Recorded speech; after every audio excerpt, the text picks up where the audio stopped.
And for us, it's important. Yes, we could only do it for INTERLAY, but again, we're part of an ecosystem.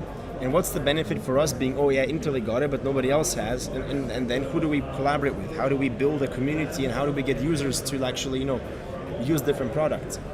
Hola a todos, yo soy Bra y en el vídeo de hoy vas a ver la entrevista que pudimos hacerle a ALEXEI ZAMYATIN, CEO del proyecto de INTERLAY, donde hablaremos acerca de la gobernanza, acerca de INTERLAY y también cuál es el punto de vista de él acerca del ecosistema. Dicho todo esto, gente, espero que os guste esta entrevista.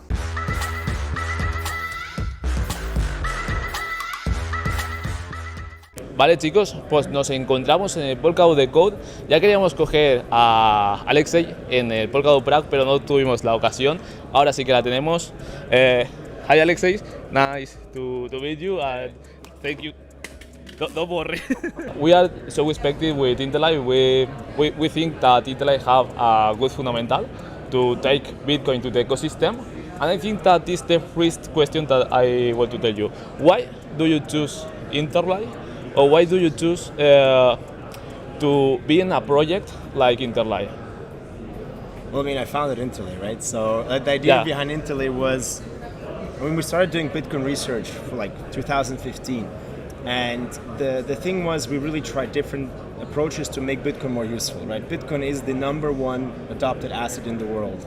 And I really believe that it can help bring financial freedom to people. But financial freedom means different things to different people, right? And I think the challenge with Bitcoin is that a lot of core communities tell you, oh, you have to pay with Bitcoin if you do only this. Yeah. But I believe that you should be able to do whatever you want. And we want to give people these opportunities without going to Binance or to like a centralized player like Celsius, right? Which are dangerous. Yeah.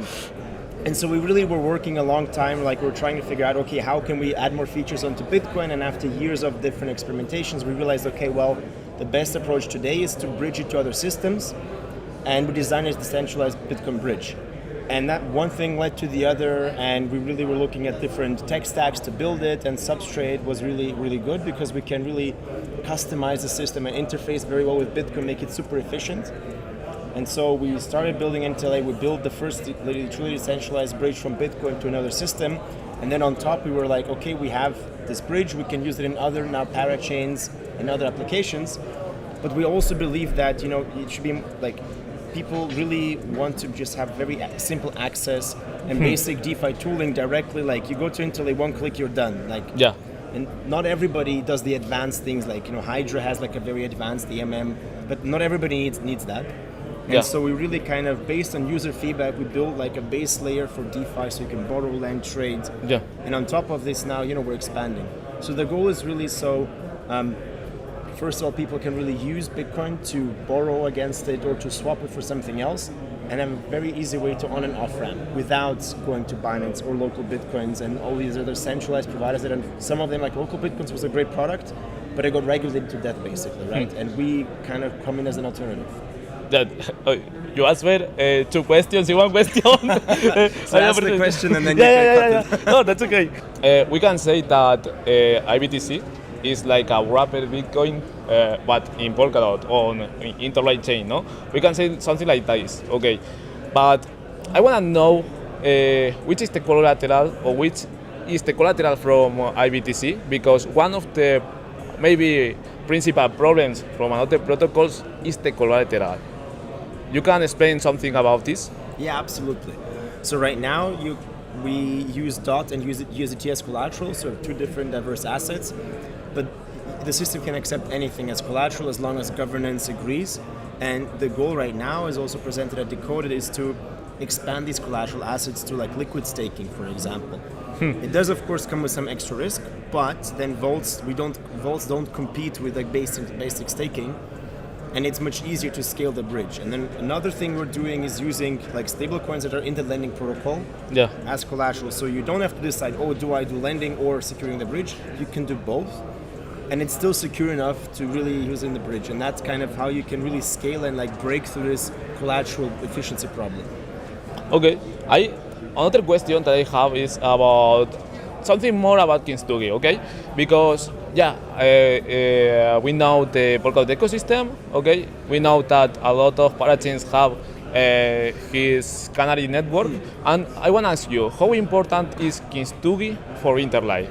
I mean, so when we started building on like Substrate, Kusama was the first to go live, so it was naturally logical to go live on Kusama first, experiment, really do all the new product stuff there. And even still today, where we pushed the D5 first to Kusama, we got lots of user feedback. We made a lot of improvements based on that. Sure, you could also deploy an INTERLAY and then do closed beta and so on. But I do think it's nice because you have like a standalone system with its own early community, and it can evolve with time to do other things. I think I think Kusama will see like waves of adoption, right? You have a lot of early parachains went to Kusama first, and then they moved to POLKADOT.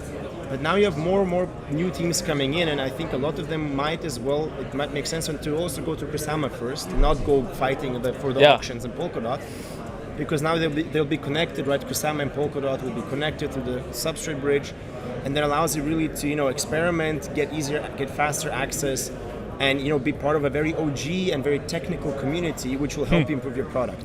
So I do believe, I know there was discussions on, do we Kusama adoption is low, but I think it's going to be in cycles, right? So now INTERLAY has really finished a lot of the product work, but when we do new experimental features, it still makes sense for us to push it to Kusama first, because we don't want to touch, imagine we have big liquidity on INTERLAY, we don't want to do risky things there, right? We put it on Kusama where it's meant to be okay, let's try new things, let's be super quick with iteration. So that's, I think, still important, and of course, it could do with some more adoption, but I do believe with more projects coming in that there will be more push towards, again, deploying on Kusama. Do you think at the end, in Polkadot, we have a lot of community, and this community can grow? This can be positive to INTERLAY too, and to KINSTUGI. I have maybe a problem that I think, and is, Bitcoin, it's a software. INTERLAY, IBTC, it's a software. Which is the problem with maybe with the SEC in the next year from INTERLAY? Do you think that it's a problem? Do you think that in the next years we can be crypto friendly with the law or something like that? I mean, it's a tough question right now. It's not very clear. There's no clear regulations. I think the UK and the European Union are actually doing a much better job and giving more clarity. INTERLAY, it's decentralized from the ground up, so that puts it in a very positive, it has a huge advantage over centralized projects that are pseudo-decentralized, but actually multi-sig and everything. And I do think the entire vision of Substrate with this upgradable governance systems is really meant to withstand this challenge. Because if you look at a lot of the layer 2s, they have a centralized sequencer, multi-sig upgradability with a few people controlling it. That's where the hammer will hit first. And I think by being really focused on pure decentralization, really being strict about it, we made our lives more difficult through that. But I think it pays off in the long run. What will happen, nobody knows. The best we can do is just, don't do shady stuff, which we're obviously not doing, and just make sure we're really decentralized. And it's clear, nobody controls the project. It's community owned. There's governance. And it's not used for shady purposes. I like that you talk about governance, because we can talk about BANXA. And when I see the proposal, I think to myself, INTERLAY not only thinks with INTERLAY, they think about the other parachains too. Do you can talk why do you make this possibility to the other parachains to be in an exchange? So look, we are users ourselves. I use the product, I really like testing, and we spend so much time in the space, and one of the biggest problems is always getting the gas token. Right? In Ethereum, everything is paid in Ether. You don't need to think, right? You get Ether super easily on big exchanges. It's super easy to get access. But in Polkadot, we have so many different projects, and each has their own token that you need to pay for fees. And it's hard to get. Not all of them are listed on big exchanges. And for us, it's important. Yes, we could only do it for INTERLAY, but again, we're part of an ecosystem. And what's the benefit for us being, INTERLAY got it, but nobody else has? And then who do we collaborate with? How do we build a community, and how do we get users to actually, use different products? Plus, of course, these big providers, for them, it's also important. You can get a much better deal if you can say, look, we align with multiple parachains. We need this. We go together. We negotiate a better deal, because the deal is really good, and banks are super supportive, and they're they engaged in governance, right? Which is also a first for a company that's really focusing on the intersection between fiat and crypto world. So it was super cool that BANXA really went to the governance proposal and worked with like the community to make this happen. So yeah, I'm super happy it worked out, and we're actually hoping to get this out for POLKADOT soon as well. If INTERLAY don't exist, which project you will be the CEO? Something like that. So if I wouldn't be doing INTERLAY, what I would be doing? Yeah. I mean, the answer is I would be doing INTERLAY. Yeah. Okay. No, okay. I mean, I would be working on Bitcoin, right? Adoption, innovation, decentralization. I firmly believe, like, I don't know, right? I firmly believe that this is what I want to be doing. I spend so much time in the space. I come from the Bitcoin community, and I did a lot of research around that, and I firmly believe that this is our best shot at really creating an alternative financial system. Bitcoin is really like store of value currency, whatever you want to see it, but that's like what you can get, as an alternative for people to really use. And again, I don't believe in maximalism. I don't believe that people I don't think that we'll have hyper Bitcoinization tomorrow.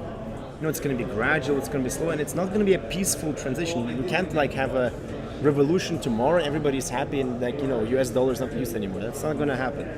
I think the goal is respecting the fact that everybody uses Bitcoin in a different way. It means different things to different people, and providing the tooling and the infrastructure so people can build things they like and they need without trusting centralized providers, and then getting to a point where 1 billion people use Bitcoin maybe for 10% of their daily finances or transactions. And then if you have 1 billion people using Bitcoin for 10% of whatever they do, I mean, that's an alternative, stable, robust system that you really, you can't turn off. And if we get to that point, we will have probably addressed already. Yeah, there's a reason to then really focus on Bitcoin scaling and figuring these things out. So I would if not INTERLAY, it will be something in that area.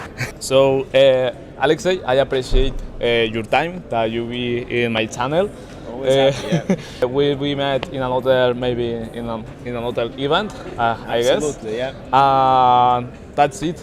Thank you very much. Thanks, yeah. You can say hello to my friend Alan. Hey Alan, yeah.